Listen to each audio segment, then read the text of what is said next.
everybody! Happy Friday! It's us, Jono, Molzo. Welcome to JBDrumTalk. We got a really exciting little vlog for you today. We're doing a mic shootout in a few different kick drums. What mic are we talking about, Jono? The Sennheiser plate mic, the E901. Yeah? Yeah. So it's a kick drum mic that we both use. Yep.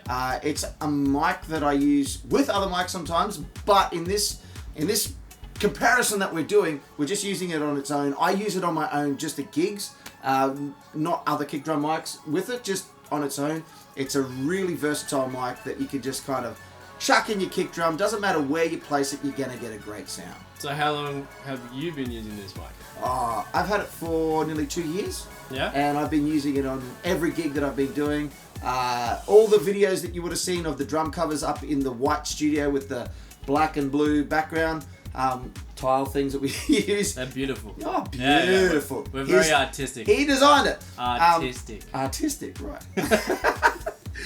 We were using that mic in all those videos. It's just such a versatile mic, but at the same time, it's a mic that captures the true essence of the kick drum that I'm looking for. Yeah. It's pretty comparable to industry standard prices for everything else you buy. Oh, the price is fantastic. Yeah, Yeah. I think retail they're about $349 Australian. Yeah. And I mean, for that price, you can get a Beta 52 Yep. or the 902. Yeah, 902 Sennheiser or the AKG D112. They might be $100 more or thereabouts, but they're comparable to the industry standards. Yeah, definitely. All right, Jono. Also, How about you talk us through how we're going to do this review? okay, so today we've got 4 different kick drums. We've got 3 different sizes, 2 kick drums at the same size. We've got different makeup of timber. So what you're going to hear is how the kick drum sounds flat in each of those kick drums and different timber composites. Yeah, we really want to show the versatility of the mic. So we'll go through each drum at a time and you get to hear each sample. First we'll have it flat and then we'll have it mastered, maybe an EQ or a gate or something else. Yeah. We'll show you exactly what we're doing in Logic to make it sound how we would normally tune the kit for a gig. But why don't you just talk us through which drums and what we actually have here. So Yep. So let's go from the smallest? smallest. Yeah. Cool. Smallest. The smallest drum that we used is a Gretsch Renown 18-inch. It's from their Bop series, but it's an 18 by 16-inch kick drum. this one, yeah.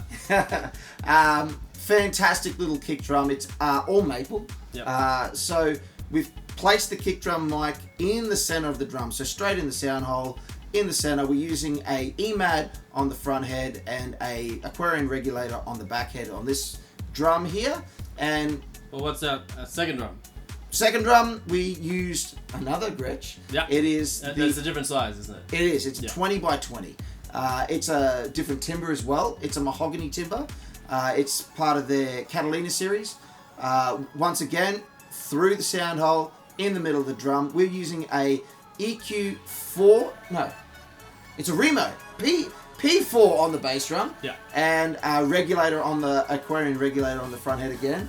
Once again, straight in the middle. We're using it in all of our kick drums, either pillow or slight dampening on either head as well. So, third drum we use is the Tama Birch Superstar.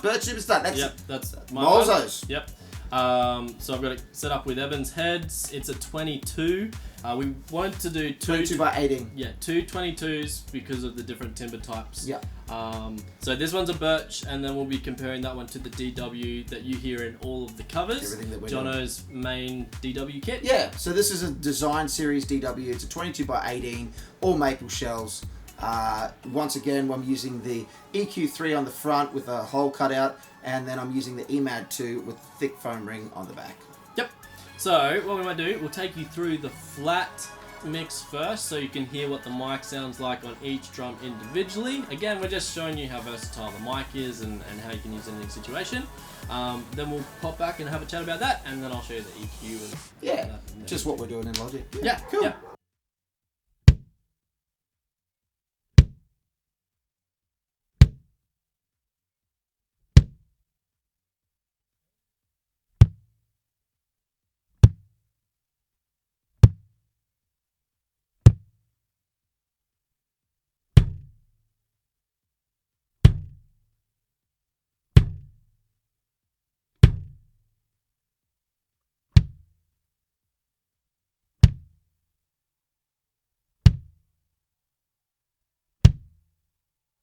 Okay, so that was our flat mix. Okay, there is no EQ, no compression, no gate, nothing at all. What you are hearing is the drum. Yep. Okay, just the plate mic and the drum.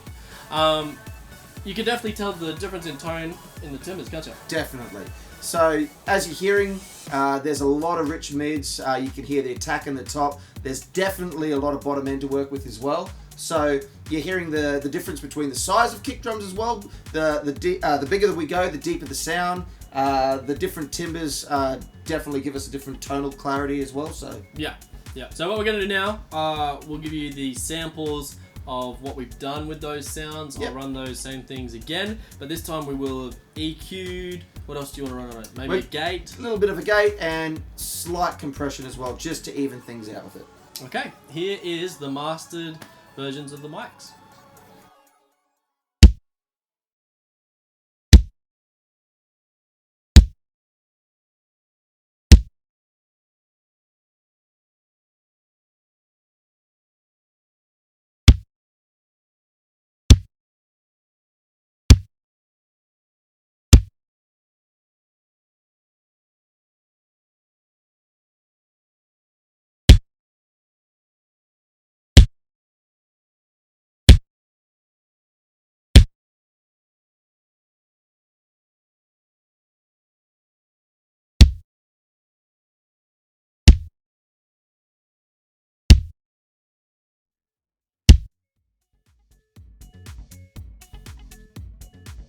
So there you go. That is the master chain on all the kick drums. What do you reckon, Molzo? Pretty good. You notice that we have ended up with a pretty similar sound across the board now from all of these different kicks. But why have we done that? Because that's what we would normally run on our covers. Yeah. So that's the sound we're looking for. We're mixing the kick drum to the overall sound of the drum kit. Yeah. So it's really important to realise that, we've been through this before where EQs and different things can look weird, but at the same time, it's really important to use your ears in this instance, isn't it? Yeah. It doesn't matter what shape your EQ is, as long as it sounds good at the end. And it fits everything. Yeah, depending on the shape of the room that you're working with, and the gear you're working with, obviously, the EQ is going to end up looking a little bit different. So, right.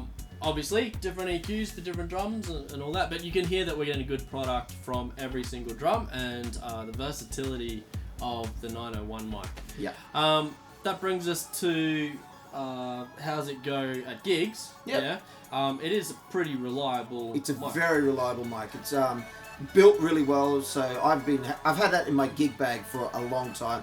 It's been thrown in the back of cars. At gigs it can get dropped and whatnot, and it's still very, very. And you good need to mic. remember, it's sitting in a kick drum going like this all night. every gig. Yeah. You know.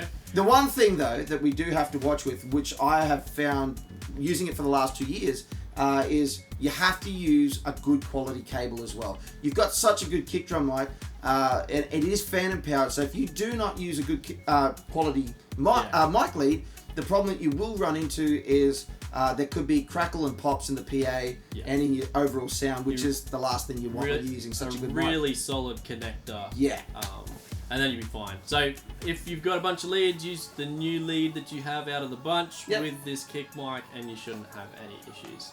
I think that's about it, mate. That's it. It's a great mic. Yeah, you should definitely try out the Sennheiser E901. That's one. And we'll leave it there, eh? Yeah, fantastic. Thank you for watching today. We Appreciate appreciate it. your support. Remember to click the like, subscribe, click the bell down the bottom, leave us a comment. And we will hopefully do something that you want to see as well. Yeah. This is all what they want to see, right? I hope so. Alright guys, have a fantastic weekend. Happy Friday Happy from Friday. JBDrumTalk. See you later. See you on the next one. Bye-bye.